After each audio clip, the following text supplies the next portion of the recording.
All right, Tony here, Transformation Fitness and Wellness Nutritional Training System. What we're going to go into today is all about alcoholic beverages, alcohol in general. So we'll get going here. Here's what we're going to be covering exactly. Ethanol, obviously types of alcohol, alcohol and body composition, alcohol and digestion, alcohol and nutrients, alcohol and hormones, and then alcohol and heart disease. So we're going to start with ethanol.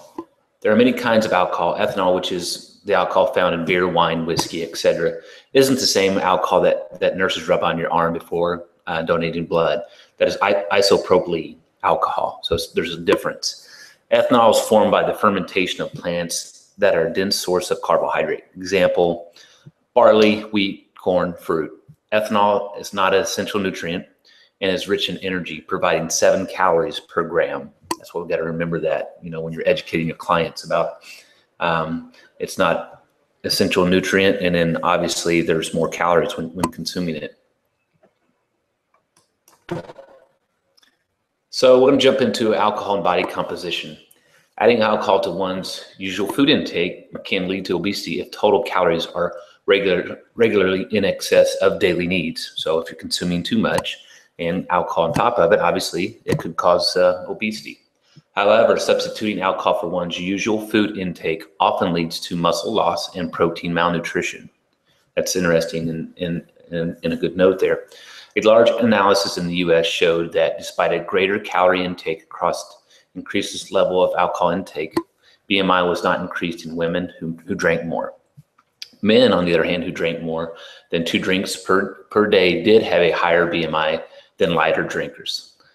Lack of weight gain in some alcohol users may be due to less food consumption or higher levels of physical activity. So that's what they're trying to associate that with.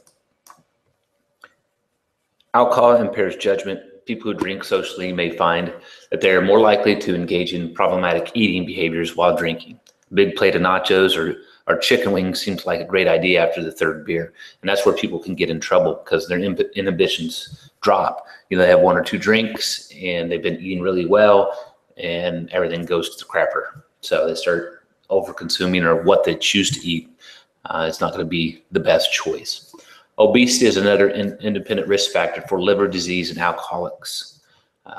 When muscle is exposed to ethanol on a regular basis, it decreases in size, also receiving less blood circulation and distorted metabolism. So we're going to move on to alcohol and digestion. Chronic alcohol ingestion impairs pancreatic enzyme secretion, which can result in nutrient malabsorption, particularly of fat and protein. Those are the 2 things it's going to affect, along with pancreatic digestive function. Pancreatic endocrine function can be affected as well. You know, insulin resistance is a common side effect of alcoholism, which results in a lack of glycogen formation and energy store depletion. Anaerobic energy production can predominate within the cell, resulting in excessive lactic acid production as well. So those are some of the things that chronic alcohol ingestion can affect with digestion and some of the physiology of the body. Alcohol and nutrients. Alcohol consumption can alter nutrient status. Alcohol consumption can lead to impaired amino acid uptake and protein synthesis in the liver, along with increased protein oxidation due to necessary cell regulation. Other compounds, including leptin, are often increased in alcoholism, which can be pro-inflammatory and decrease appetite.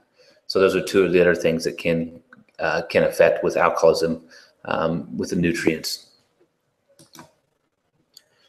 The liver is a major storage depot for vitamins and converts vitamins in metabolically useful forms. Heavy alcohol consumption diminishes the uptake and utilization of folate, vitamin B6, B1, and vitamin A. Folic acid deficiencies is the most common vitamin deficiency among alcoholism, most likely due to an increased demand of nucleic acid needs for regulation of injured liver cells. So basically the body's repairing itself and it's taking nutrients from other places to repair the damage from alcohol. Nevertheless, poor dietary intake of folate also contributes. Alcohol acts as an antagonist to vitamin A, vitamin B1, vitamin B3, and vitamin K. Vitamin E has also been depleted in those who consume alcohol. Now we're going to move on to alcohol and hormones. Chronic alcohol intake is one of the most powerful mediators of sex hormones.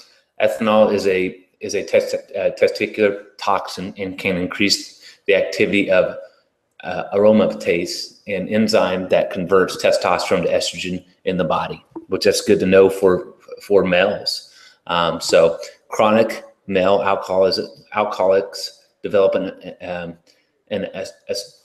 assortment of endocrine disorders, including infertility, gonadal atrophy, and fermentation, caused in part by elevated production of estrogen and low testosterone levels. Alcohol abusers tend to have lower testosterone in general, and all these side effects are part of it. Alcohol and then heart disease. Excessive amounts of oxidative stress are associated with numerous chronic diseases like cardiovascular, cancer, and diabetes. Regular drinking, more than moderate levels, that's more than 50 grams per day, can result in higher levels of oxidative stress, injure the liver, increase fat synthesis, displace nutrients, mostly B vitamins, displace omega-3 fat intake, and then shrink muscle tissue. So what we got going on next is we're going to jump into days 11 through 24 of this training.